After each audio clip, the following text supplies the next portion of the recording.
So start dari situ, mungkin benda ni aku rasa yang membezakan aku dengan orang lain adalah aku tak buang masa, aku terus belajar. Even aku kerja, even aku mula part time dan tu, balik kerja, aku akan terus singgah office. Belajar dengan hang, belajar dengan Nakib. Sampai satu tahap, benda ni pun aku tak sedar tau. Bila orang tu nak, dia akan korbankan benda tu.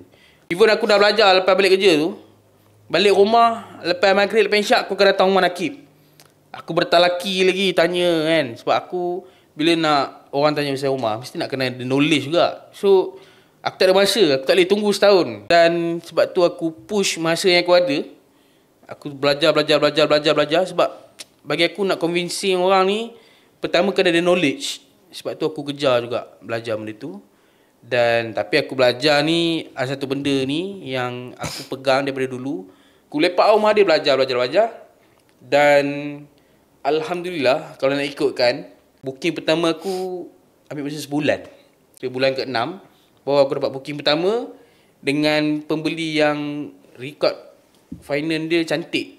Mungkin sebab aku ni asal usul dia memang aku jenis minat ke depan. So time tu awal belajar tu aku tak ada masalah nak buat video ke, nak bercakap ke apa ke. So awal-awal tu aku nak buat video, aku banyak spam lah, poster, gambar kat Facebook group, kat Facebook aku kan. Dulu semasa itu adalah effort untuk cari prospek lah. Sebab bukan tunggu je. So aku pun post. Aku pun tanya dia, ni memang aku boleh kata Allah nak bagi. Sebab cara senior yang klien aku itu, yang senior tu, dia datang nak beli tu, memang aku rasa macam Allah nak bagi. Dia messenger aku kat Facebook, dia tanya aku, Wish, dia kata, Assalamualaikum Wish, rumah dekat Kampung Pisang, dekat Lake Terrace ni ada lagi tak? Aku pun cakap, ada, tinggal satu. Lepas tu dia terus cakap, boleh lah nak satu. Aku macam, wish, macam beli rumah pisang tau, nak satu.